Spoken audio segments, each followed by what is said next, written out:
అందరికీ నమస్కారం అండి. ఈరోజు మనం సోమవజుల నాగేంద్ర ప్రసాద్ గారు రచించిన గురువిందలు అనే చక్కటి కథను విందాం. ఇక కథలోకి వెళ్దాం. తను ప్రేమించిన చక్రవర్తిని కలవటానికి వస్తున్న ఉషా లోపల చక్రవర్తి తల్లి అన్నపూర్ణతో ఘర్షణ పడుతున్నట్లుగా గట్టిగా మాట్లాడుతుండటం అక్కడే గుమ్మం దగ్గర ఆగి వారి సంభాషణను వినసాగింది. నువ్వెన్నైనా చెప్పమ్మా, నువ్వు అనుకున్నట్లు ఉషా చెడ్డది, బరిదగించింది కాదు. తెలిసి తెలియకుండా ఆమె మీద లేనిపోని అభండాలు వేయకు, ఆవేశంగా అన్నాడు చక్రవర్తి. ఎందుకురా అలా అమ్మాయిని వెనకేసుకొస్తున్నావు? అంత బరిదగించింది కాకపోతే నిన్ను ప్రేమించానంటూ నీ వెంట ఎందుకు తిరుగుతుంది? నువ్వు పిలవగానే తగుదునమ్మా అంటూ ఇంటికెందుకు వస్తుంది? నిలదీసింది అన్నపూర్ణ. ఈ వేళ కాకపోతే రేపైనా మా ప్రేమ వ్యవహారం మీకు తెలిసేదే కదా. అందుకే మీ అనుమతి తీసుకున్న తర్వాతనే మేమిద్దరం పెళ్లి చేసుకోవాలి అనుకున్నాం. ఆ ఉద్దేశంతోనే ఆమెను మన ఇంటికి పిలిచాను. ఓహో, నీకు మా అనుమతి తీసుకోవాలనే జ్ఞానం కూడా ఉందన్నమాట. చాలా సంతోషం. అయితే ఈ పెళ్లికి నేను గాని మీ నాన్నగాని ససేమిరా ఒప్పుకోము. ఎవరితో కులం గోత్రం తెలియని దాన్ని నువ్వు ప్రేమించినంత మాత్రాన మేము ఒప్పుకోవాలనే రూలేం లేదు. అంచేత నా మాట విని ఆ అమ్మాయికి నువ్వే ఏదోలా నచ్చచెప్పి తొందరగా దాని పీడ వదిలించుకో.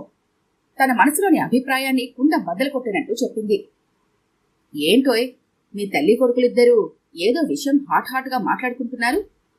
తన రూంలో నుండి బయటకొస్తూ అన్నాడు చక్రవర్తి తండ్రి రామారావు. వీడు చేసిన నిర్వాకం తెలిస్తే మీకు ఒళ్ళు వండుతుంది, వ్యంగ్యంగా అంది అన్నపూర్ణ. అంత కాని పని ఏం చేశావురా? కొడుకుని అడిగాడు రామారావు.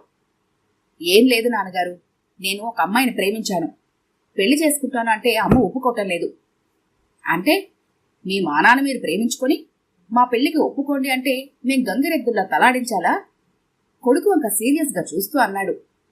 అది అలా అడగండి, ఇంకా అతన్ని ఎగదోస్తూ అంది అన్నపూర్ణ. సరే, నేను వారితో మాట్లాడతాను గాని కొంచెం టీ చుక్క పోయకూడదు, తల పగిలిపోతోంది. అక్కడి నుండి ఆమెను పంపించే ప్రయత్నం చేశాడు రామారావు. ముందర ఈ విషయం ఏదో తేలనివ్వండి, అప్పుడే ఏదైనా, అంది కోపంగా. ఇందులో చెప్పడానికేముంది? ఈ ఇంట్లో నీ మాట నేను గాని వాడు గాని ఎప్పుడైనా కాదన్నామా? నీ మాటంటే మాకు శిలాశాసనమే కదా. వేడెక్కిన వాతావరణాన్ని తేలిక చేయడం కోసం నవ్వుతూ అన్నాడు. మీరంతగా నటించాల్సిన అవసరం లేదు. పైకలా అంటారే గాని మీ ఇద్దరికీ నా మాటంటే అసలు లక్ష్యమే లేదు. మీరు ఏం చేయదలుచుకున్నారో అదే చేస్తారు గాని నా మాట ఎప్పుడు విన్నారు గనక, అంది మూతు ముడుచుకుంటూ. చెప్పరా, ఇప్పుడే మీ అమ్మతో ఆ అమ్మాయిని పెళ్లి చేసుకోను అని చక్రవర్తిని బలవంత పెడుతూ అన్నాడు రామారావు. నానా, నేను ఆ అమ్మాయిని ప్రేమించింది ఏదో కాలక్షేపం కోసమోను, వంచించి మోసం చేయడం కోసం కాదు. పెళ్ళంటూ చేసుకుంటే ఆ అమ్మాయినే చేసుకుంటాను. చక్రవర్తి నిర్భయంగా తన నిర్ణయాన్ని తెగేసి చెప్పాడు. అలా అంటే ఎలారా? నీ మీద ఎన్నో ఆశలు పెట్టుకుని బ్రతుకుతున్నాం. ఇప్పుడు నువ్వేమో నేను ప్రేమించిన అమ్మాయినే పెళ్లి చేసుకుంటాను, మీ ఇష్టంతో నాకు సంబంధం లేదంటే ఎలా? మా పరువు ఏంగాను? రామారావు నచ్చజెప్పబోయాడు. మీకా గౌరవం ఇచ్చే కదా మీ అనుమతిని అడిగింది. నేను కావాలంటే ఆ అమ్మాయిని ఏ గుళ్ళోనో పెళ్లి చేసుకుని తర్వాతే మిమ్మల్ని ఆశీర్వదించమనొచ్చు కదా. నువ్వన్నది నిజమే అనుకో, అయినా కన్న తల్లిదండ్రులుగా మా ఆశల్ని అభిప్రాయాల్ని గౌరవించవలసిన బాధ్యత నీకుందిగా. అందుకే కదా నాన్నగారు ఈ రోజు ఆ అమ్మాయిని రమ్మన్నాను. ఉషని పిలిచిన సంగతి తండ్రికి తెలియజేశాడు చక్రవర్తి. నువ్వెన్నైనా చెప్పు, కులం గుణం లేని అమ్మాయిని ఈ ఇంటి కోడలుగా అంగీకరించడానికి నేను గాని మీ నాన్నగాని సిద్ధంగా లేము, మధ్యలో అంది అన్నపూర్ణ. నువ్వుండు అన్నపూర్ణ, నేను వాడికి నచ్చ చెబుతున్నానుగా. రామారావు సర్ది చెప్పబోయాడు. ఏంటి నాన్నగారు, ప్రేమించి పెళ్లి చేసుకోవటం ఏదో తప్పు అన్నట్లుగా మాట్లాడుతున్నారు? నన్ను సంతుల పశువులా భావించి నాకిష్టం లేకపోయినా ఎవరో ఒకరిని చూసి పెళ్లి చేసేస్తారా? అలా చేస్తే నేను సుఖంగా ఉండగలనా? ఏమాత్రం ఇష్టపడని నాతో ఆ వచ్చిన అమ్మాయి మాత్రం ఏం సుఖపడుతుంది? ఇష్టం లేని పెళ్లి చేసుకునే కన్నా అసలు పెళ్లే చేసుకోకపోవడం ఉత్తమం. చూడు బాబు, నువ్వెన్ని చెప్పినా మేము ఈ పెళ్లికి ఒప్పుకునేది లేదు. అంచేత ఆ అమ్మాయిని మర్చిపోయి హాయిగా మేము కుదుర్చిన సంబంధాన్ని చేసుకుంటే మంచిది. నా లెక్క ప్రకారం ఆ అమ్మాయి నిన్ను కాదు, నీ ఆస్తిని ప్రేమించుంటుంది, నీ ఉద్యోగాన్ని చూసి ప్రేమించుంటుంది. నీతో అంతలా బరిదగించి తిరిగిందంటే ఆ అమ్మాయి క్యారెక్టర్ ఎటువంటిదో వేరే చెప్పనవసరం లేదు. ఉష అంటే ఏవగింపు కలిగించాలని మరొక్కసారి ప్రయత్నం చేశారు రామారావు దంపతులు. మీరెన్ని చెప్పినా నా నిర్ణయంలో మార్పుండదు. మీరు మా పెళ్లికి మనస్ఫూర్తిగా ఒప్పుకున్నారా? సరే, లేకుంటే ముందు చెప్పినట్లుగానే ఏ గుళ్ళోనో పెళ్లి చేసుకుని ఆ అమ్మాయితో వేరు కాపురం పెట్టాల్సి వస్తుంది. విసురుగా తలుపు తీసుకుని బయటకు వచ్చేశాడు చక్రవర్తి. అనుకోకుండా అలా చక్రవర్తి సడన్ గా బయటికి రావడంతో ఉలిక్కిపడిన ఉష అతని మొహం చూడలేక చక్రవర్తి ఎంత పిలుస్తున్నా వినిపించుకోకుండా వాళ్ళ మాటల్నే తలుచుకుంటూ ఏడుస్తూ తన ఇంటి వైపు పరుగు తీసింది. ఏమైందమ్మా? కాలేజీ నుండి ఏడుపు మొహంతో వచ్చిన కూతురు రమ్యని కంగారుగా అడిగింది అన్నపూర్ణ. ఏం లేదమ్మా, విషయాన్ని దాటైపోయింది రమ్య. ఏమీ లేకపోతే ఎందుకలా ఏడుపు మొహంతో వచ్చావు? అన్నపూర్ణ తిరిగి ప్రశ్నించింది. అబ్బా, ఏం లేదన్నానుగా, నన్ను కొంచెం ప్రశాంతంగా ఉండని తల్లి మీద విసుక్కుంది రమ్య. నేను ఏమన్నానని నీకు అంత కోపం? వయసులో ఉన్న ఆడపిల్లవు, నీకు జరగకూడదు ఏదైనా జరిగిందేమోనని ఆదుర్దాగా అడిగాను, తప్ప? అమ్మా, ఎన్నిసార్లు చెప్పాలి ఏం జరగలేదని? విసిగించకుండా ఇక్కడి నుండి వెళ్ళు, నీకు దండం పెడతాను, ప్లీజ్. ఏం జరిగిందమ్మా? రూంలో పేపర్ చదువుకుంటున్న చక్రవర్తి తల్లి గొంతు విని బయటకొస్తూ అడిగాడు. ఏమో నాయనా, నాకు మాత్రం ఏం తెలుసు? కాలేజీ నుండి ఏడుపు మొహంతో వస్తే ఏం జరిగింది తల్లి అన్నాను. దానికే నా మీద విరుచుకు పడుతోంది మీ చెల్లి. సర్లే అమ్మా, విషయం నేను కనుక్కుంటాను గాని నువ్వేం టెన్షన్ పడకుండా నీ పనులు చూసుకో. ఏమో నాయనా, దాని వాలకం చూస్తుంటే నాకేదో భయంగా ఉంది. నువ్వే ఎలాగైనా విషయం కనుక్కో, అక్కడి నుండి వెళుతూ అంది అన్నపూర్ణ. అలాగే. అప్పటికప్పుడు తల్లిని నచ్చచెప్పి అక్కడి నుండి పంపించేసి తేలిగ్గా ఊపిరి పీల్చుకున్నాడు చక్రవర్తి. ఏమండి, ఎందుకండి మన చక్రవర్తి ఇలా తయారయ్యాడు? ఇటువంటివి మన ఇంటా వంట ఎక్కడా లేవు కూడాను. ఎవరి బుద్ధులు వచ్చాయో ఏమో. భర్తకి టీ ఇస్తూ అంది అన్నపూర్ణ. ఎవరివో ఎందుకొస్తాయి? ఉన్నాడుగా మీ తమ్ముడు. వీడిలాగా ఎవరితోనో ప్రేమించి పెళ్లి చేసుకోలేదు. బహుశా మేనమామ పోలికలిచ్చుంటాయి. మీరు కూడా నన్ను మీ పెద్దవాళ్ళని ఎదిరించే కదా పెళ్లి చేసుకున్నారు, నవ్వుతూ అంది. సరేలే, ఇప్పుడు అవన్నీ ఎందుకులే గాని నీ మొహమేంటి అదోలా ఉంది? ప్రేమగా అడిగాడు. ఏం చెప్పమంటారులేండి, ఈ రోజు మన రమ్య కాలేజీ నుండి ఏడుస్తూ వచ్చింది.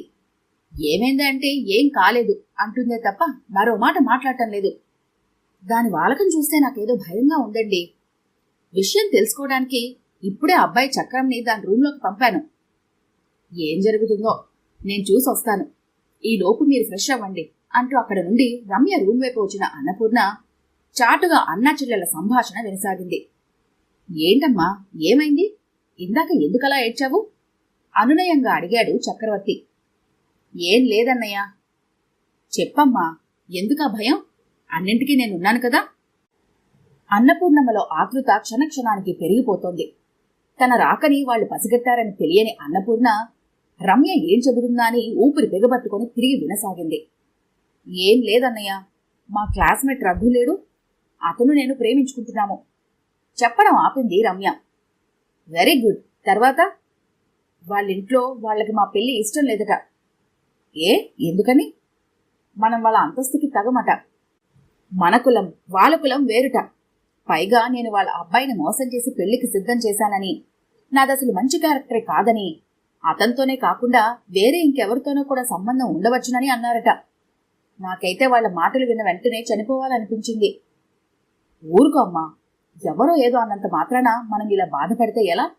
మన గురించి మనకు తెలిసిన తర్వాత మనం వేరొకరి మాటలు పట్టించుకోనవసరం లేదు. ఇంతకీ రఘు ఏమన్నాడు? ఏమంటాడు? అవసరమైతే తల్లిదండ్రులను ఎదిరించైనా నన్ను పెళ్లి చేసుకుంటానన్నాడు, చెప్పింది రమ్య. సరేనమ్మా, నీ పెళ్లి అతనితోటే జరిగేలా చేస్తాను, నువ్వు నిశ్చింతగా ఉండు. అయితే నాకొక డౌటు. డౌటా? ఏంటన్నయ్యా? అదేనమ్మా, నీ పెళ్లికి అమ్మా నాన్న ఒప్పుకుంటారనే నమ్మకం నాకు లేదు. ఊరగా అన్నపూర్ణ నించున్న వైపు చూస్తూ అన్నాడు. ఏమన్నయ్యా, ఎందుకు ఒప్పుకోరు? కూతురు సుఖం కన్నా వాళ్ళకి తమ పట్టింపులే ఎక్కువ.